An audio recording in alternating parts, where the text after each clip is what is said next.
Today, January 6th, we're going to talk about worship. In Genesis 12, verse 8, we read, "He moved from there to the mountain east of Bethel, and he pitched his tent with Bethel on the west and Ai on the east.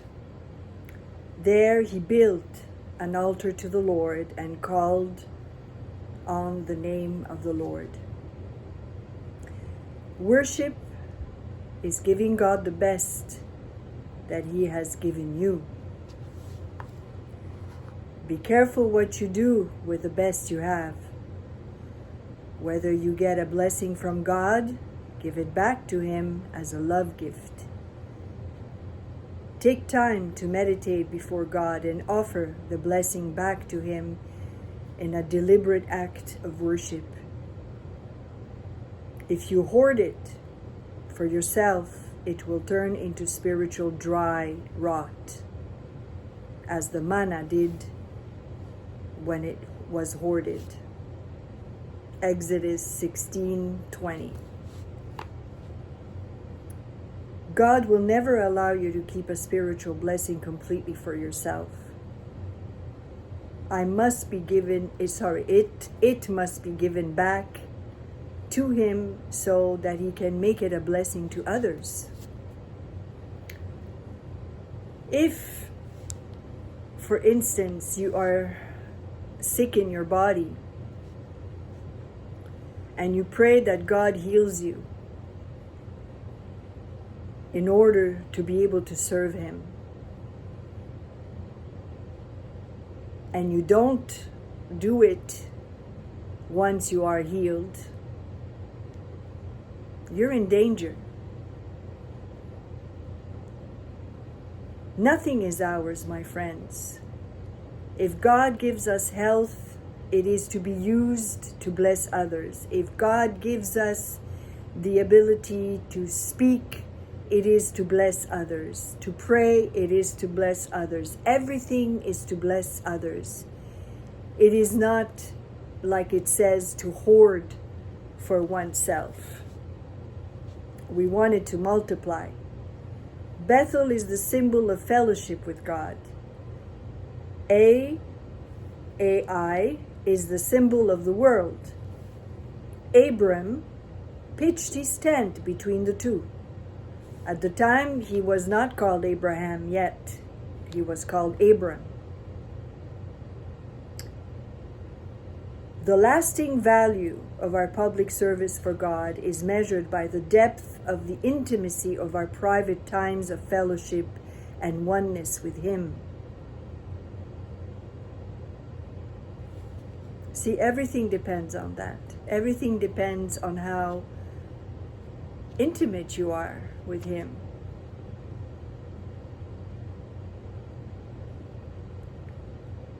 How deep your love is for Him. How clearly you can hear His voice guiding you. Everything depends on that oneness. Rushing in and out of worship is wrong every time. There's always plenty of time to worship God. And you know, like Brother Zach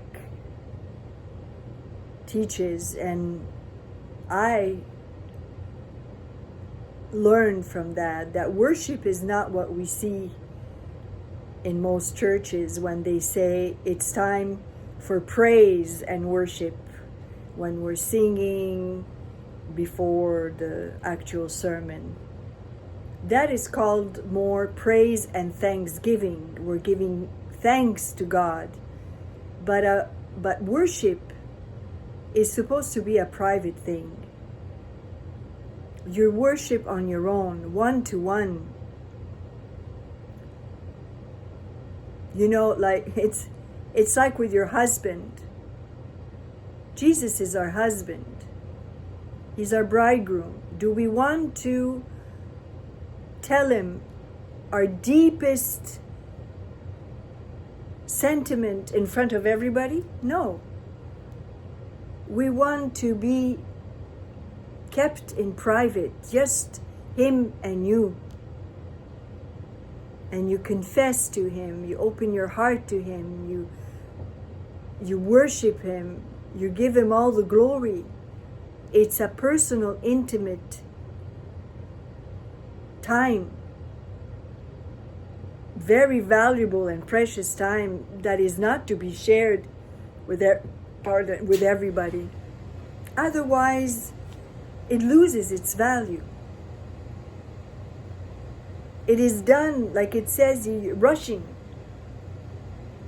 Oh, I love you, Lord. You're great. Is that sincere? Is that really heartfelt? Or is it just mechanical, automatic, like a puppet reciting things? I don't think that God appreciates that kind of worship.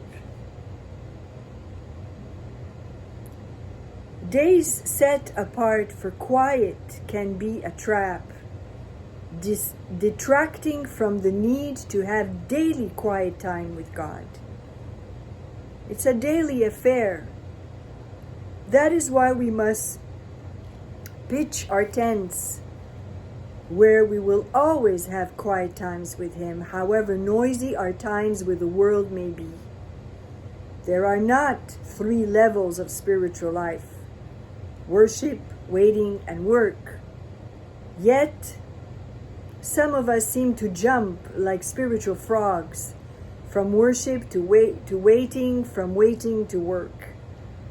God's idea is that the 3 should go together as one.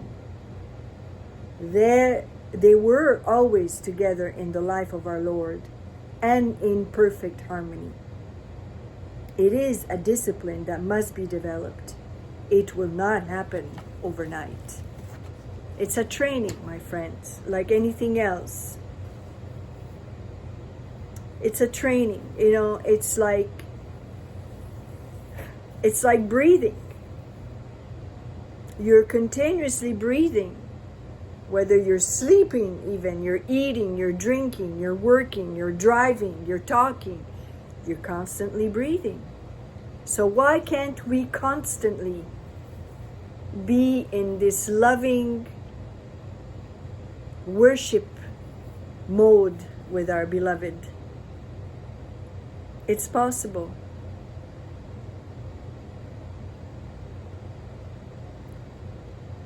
I'm always trying to be connected with him. Everywhere I go, no matter what I'm doing, I seek in my heart to feel him, to talk to him. Even if I'm surrounded by many people, the noise, the chaos, Lord, help me. Let me hear your voice. Talk to me, Lord. Help me. I can't do it without you.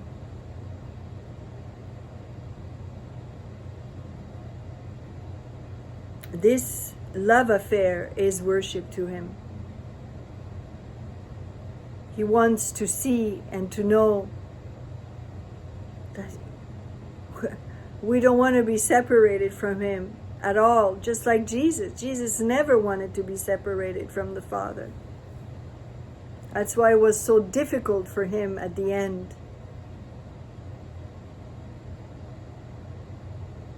To do what he had to do. But he surrendered his will anyways. Seek, my friends, for true worship. Find a quiet place, a quiet time to begin with and develop this intimacy, and eventually it will become second nature. You're not going to have to go into your room or anywhere quiet to worship him. Your worship is going to be part of your life, everything you're going to do will become worship. I pray that you receive that gift. God bless you.